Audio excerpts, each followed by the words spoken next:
In today's news, 39 necropsy samples taken from whales, some found to have been pregnant. A decision to be made on whether to renovate or rebuild the Althea Scatliffe School. A new view-in officially opens in Huntum's Hhut. And we also see best of the best Gen Y Factor competition to take center stage. Well, viewers, these are more stories when 284 News return. Yo, everything good, Dad? Aye. This thing got me one way, Daddy. What do you mean? Ever since I hook up with this thing, can't eat, I can't sleep. This is the first thing I touch it when I reach home. What do you really? Hey, this ain't like you know. Dad, this thing got me staying home, keeping out that trouble me. Wow. What your name is? Shit. I talking about my CCT life. Don't worry about missing your favorite series, sports, news, and local programming. Come to CCT today and sign up for CCT Live to access over 80 channels. CCT Live. Bring it home. 1 month free trial turn into 5. 5 months turn into, well, you know I huff. I watching ball. I been watching football. Dad, Nickelodeon, Paw Patrol. I am hooked. Hook, I tell you. Well, welcome everyone. It's Thursday, July 7th, 2022. I'm Kamal Haynes, coming to you live from the beautiful British Virgin Islands. I want to thank you guys so much for joining us. Well, we start today's newscast with an update on the whale situation on Anegada, where a total of 39 necropsy samples were taken from the estimated 55 pilot whales that were found beached on the eastern end of Anegada. Well, this was confirmed by the Minister of Natural Resources, Honorable Melvin Mitch Turnbull, in a recent interview with 284 News. He revealed that some of the whales were found to be pregnant, which made the incident even more saddening. Well, Minister Turnbull said that at least 17 of the dead whales were safely discarded out at sea to allow for a natural disposal in the marine ecosystem, while the remaining carcasses were buried.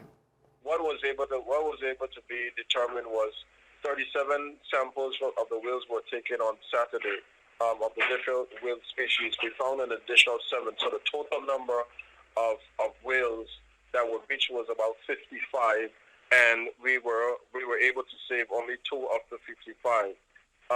So the team from the Association of Reef Keepers, Dr. Shannon Gore and her team, along with the volunteers from the Anegada community and fisher folk there in Anegada, assisted with the samples, with the tooth, with the air sample, with the tissue sample to determine sex. Some of the mammals were indeed pregnant, so when we were hauling them back out to sea or even moving those on the land side to be buried, fetuses were coming out of some of them, which is indeed a really sad state.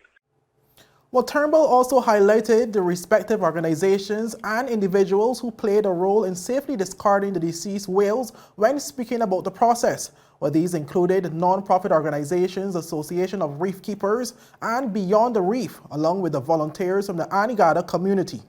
On the scientific and sample side, you have the Association of Reef Keepers with Shannon Go and her team.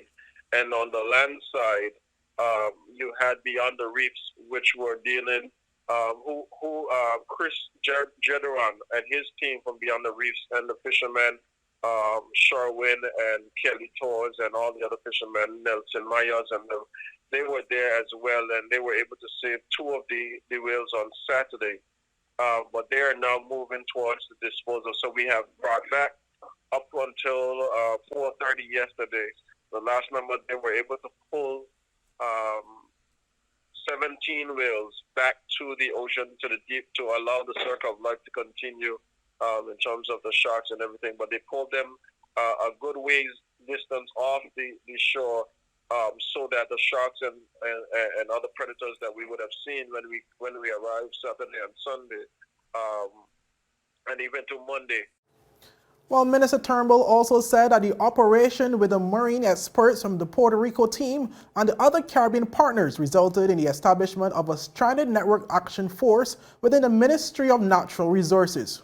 The outreach from the team in Puerto Rico, the Stranding Association, as well as the Caribbean partners, have all engaged us, and we have since developed a stranding network action force within the ministry with partners. So any persons that would see any activity with mammals or fish or whales or even birds damaged in any way, they are asked to contact the Ministry of Natural Resources and Labor, the Environment Team and Conservation Team, Marvin Hastings and Argel Horton will be able to get mobilized quicker.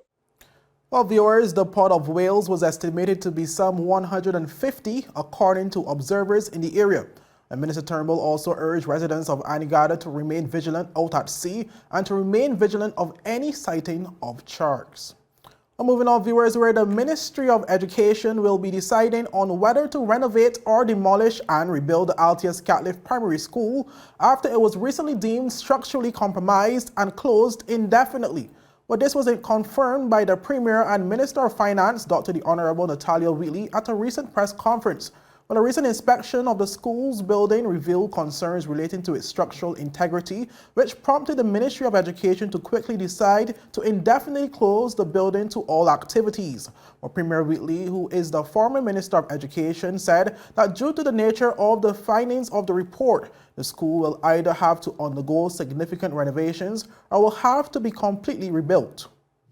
Yeah. Since then, I believe additional assessments were done. So I'll let the Minister of Education report on the additional assessments. But what I think is what is clear to everyone is that the school needs major, either to be renovated or demolished and rebuilt.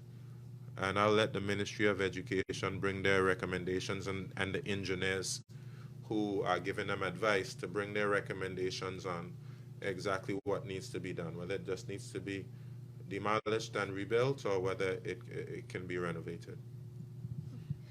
And we've heard your explanation for why the Registry of Interest legislation didn't pass on time. Well, viewers, late last year, after a roof collapse at the school, investigations revealed it was caused by a natural process called spalling, which mounted several pieces of concrete on the inner roof of the building, leading to its eventual breakdown. Premier Wheatley spoke about the issue of spalling.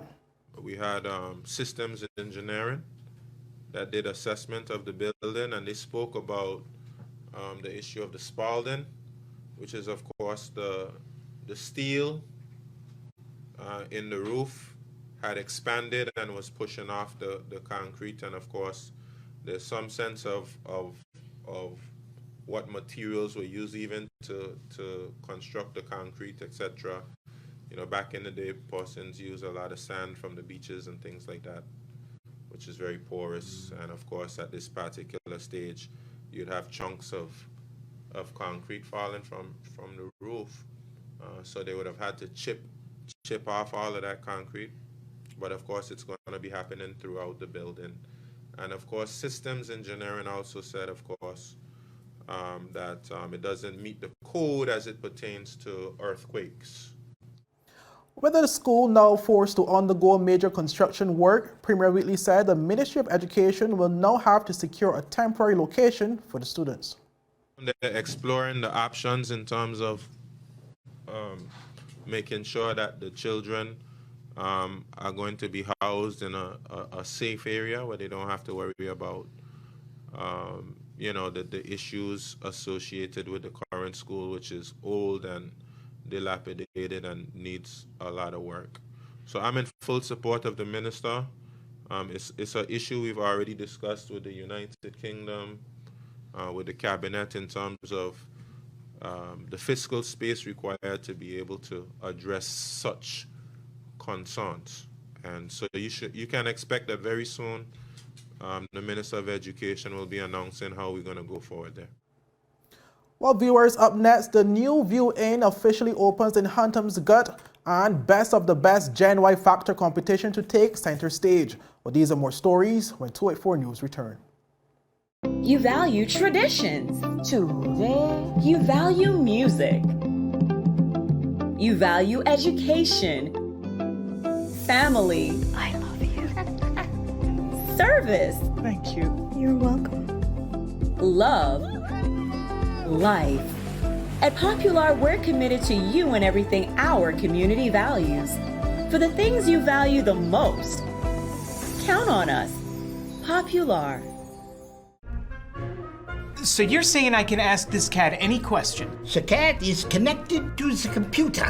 You just type in the question, it will read his mind. There the answer comes.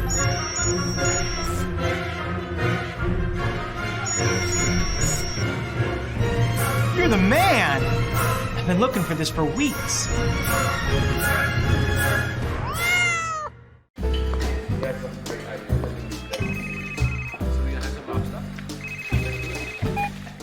Hello? Wait, you had a long time to get?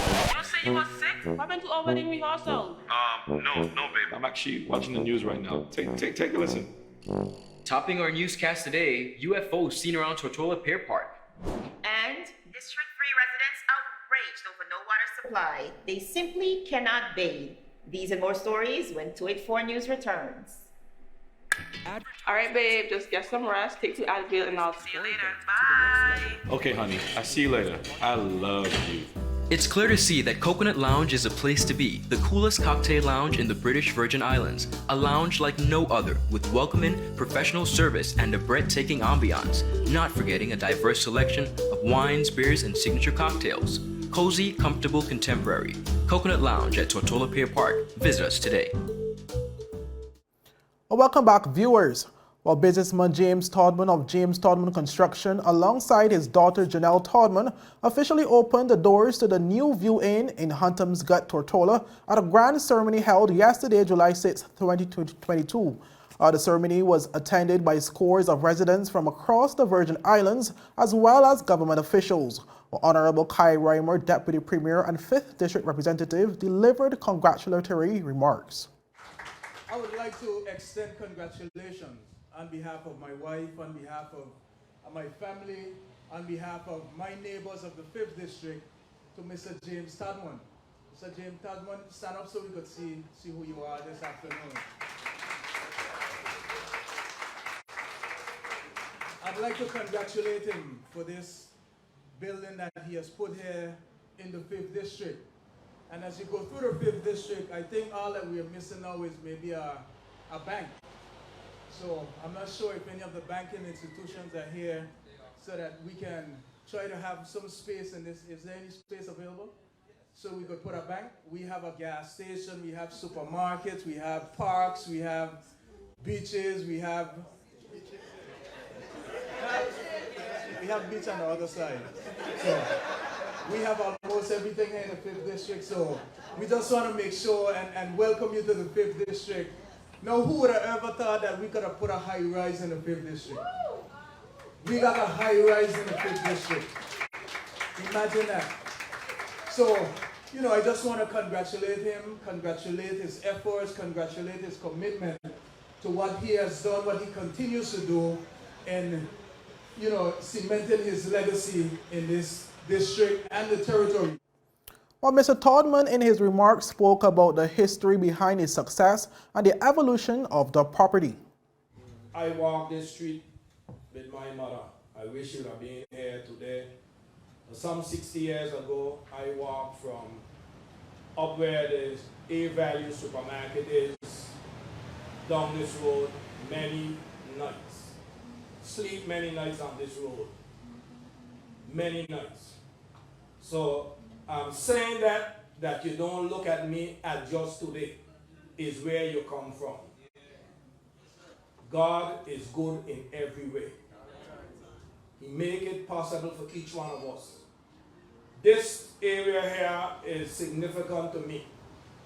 There were many mornings my sister Shirley walked here for the owner, Mr. Fry, and here do I get breakfast many mornings when my mother couldn't make breakfast.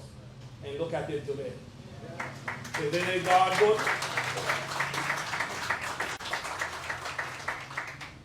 I celebrated 35 years in the construction business. 34 years in high speed. I give God the glory. when I purchased this property, I didn't want any apartments. And many of you here could vote with me on that. The apartment could not bring enough to make the payments back to the bank. So I wanted it to do something else. I didn't get to do exactly some of what I wanted to do, but I still ended up with something I would say better. So we decided to do rooms. I was doing a couple of rooms. Janelle come on board and she started moving from rooms to inn. So that's where we at today with the New View Inn. She gave it the name, she do all the colors, and as you go in, you will see how good she is. She almost hope to take my business from me. To God be the glory. I am happy to share this legacy with each one of you. Each one of you here is part of where I am today. I didn't get here by myself. There are many people who are inspired to help me to reach to this. And I want to say a special thanks to each and every one. If I start to call name, there are many who is not here. And I'll have to call their name too. So I want to say a special thanks to each and every single one of you all. We all will celebrate it. I'm not celebrated by myself. Thank you. Well, viewers, daughter Janelle Todman, who is also the office manager at James Todman Construction Company, gave thanks to all for their support. The New View was an idea that came into perspective in 2020, and as we celebrate 35 years in the construction industry, I am beyond proud to say that James Todman Construction is much more than construction today. I would like to thank my...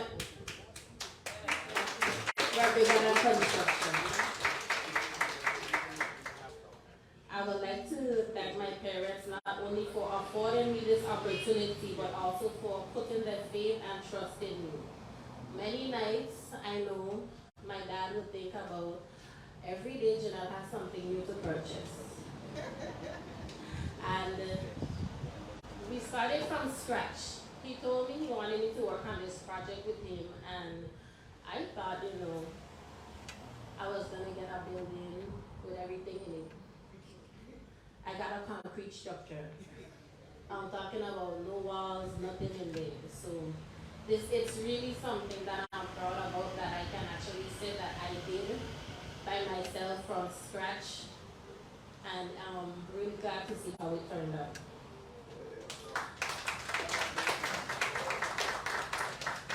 When you hear the name, the New View, I want everyone to think of luxury. So when you walk in there, just think about luxury. All right? The New View is one of the Virgin Islands' premier short and long-term rental properties that hosts 12 units, along with modern amenities that can entertain staycations and tourists alike. Our bold aesthetics will be sure to wow you upon entry. We are a place where comfort meets professionalism and elegance. We're excited to have you, and even more excited. Well, moving on, viewers, where the best of the best Gen Y Factor competition is set to take center stage, with 7 finalists from all season competing for the coveted title and $10,000 grand prize. With the contestants, alongside with the director of the Department of Youth Affairs and Sports, sat down with 284 Media's Ron Grant. Take a look at director Miss Brenda Tai Letsom as she gives some background into the talent competition. Gen Y Factor started way back in 2016. We thought we would put on a show that would highlight the talents of our young people. We were looking at singing competition at first. We thought about breaking out into other genres like dance or ensemble, but we really focused on singing at first. We were also focusing on looking at young people who weren't always on the stage. We're kind of looking for hidden talent, not the ones you see at every concert. So we had an open call for anyone between the ages of 15 and 29 who felt they could sing. Can you sing? Well, if you can sing, come and audition for us. And we predicated it on the X Factor format, where there's a live audition, you have judges and they give you feedback. We believe in giving feedback, constructive feedback, so even if they don't move forward, they learn something that they can improve their talents. We had 3 rounds. So the first day was the audition. You come in, you got judged, you got your feedback, and then the top number would move on to the semifinals. We tried to give them as much support as possible. So as soon as we knew who our semifinalists were, they were assigned vocal coaches. And those vocal coaches moved with them until the very end of their involvement in the competition. The semifinals, they were singing a cappella, no music whatsoever for the auditions. But at the semifinals, they were able to have a backup track to give them a little music behind that voice. And then at the finals, which is our big production show, we actually had from the very, very inception, none other than the Honorable Brent Hhut and Frequency Band, and he provided live music for the entire show. So it was, a bit of a progression. We heard their voice in the audition, then we gave them a little support in the semifinals. But then at the end, we had the big band production. Well, Mrs. Letsam Tai also provided specifics on this year's competition. Since it was best of the best, and I guess I should explain the best of the best, we decided to go back throughout all the 4 competitions and invite finalists, whoever was interested. Any finalist that was interested was just supposed to contact us. We did not go through the auditions and all of that because they were already finalists, right? So we knew they could sing, but then, we thought, well, this is our last year. And a lot of our finalists were actually pursuing careers at this point in music. So they were singing, they have their gigs, they're being paid. So we thought, well, instead of the usual thing that we did of just trying to prizes range from $2,000 cash up to like $5,000 cash the last time, I think. So we came up with, okay, go home, big or go home. Go big or go home. $10,000. Amazing. If they want to have to pursue that career, let's give them something substantial that can actually help them towards that. Beautiful. Thankfully, Digicel has always been our sponsor from year 1, and they're back on board with us this year, and they have offered again to give them the latest smartphone, a year's service. They'll become the ambassadors still, and for the first time, participants will also get a cash prize of $500 each. Well, viewers, the contestant also took some time to give a snippet of what the public could expect on the night of the competition. I really like what you've done to me. I can't really explain it. I'm so into you. Miss Phillip? Who has the final say? Jehovah has the final say. Birds flying high, you know how I feel. Sun in the sky, you know how I feel. Go wild, baby, you know that I love to see you. But you're not mine, baby, you know I would love to please you. Go wild, baby, you know that I love to see you. But you're not mine, you're not mine. Lock off. All right. I'll rise up, rise like the wave. I'll rise up, in spite of the ache. I'll rise up, and I'll do it 1,000 times again. Enrico? And you may not think that I care for you, but you know down inside that I really do. And it's me you need to show. How deep is your love? Well, viewers, up next, Boris Johnson steps down as the United Kingdom's Prime Minister after more than 40 members of Parliament resign in less than 48 hours. We'll get to that story after a word from our sponsors. The beautiful Virgin Islands, or nature's little secret as some prefer, where the weather stays warm and the drinks stay cold, where men in wigs get their lawyer bills paid by governments and governments lose planes, where walls are built and prisoners escape. You vacation where we suffer. BVI love.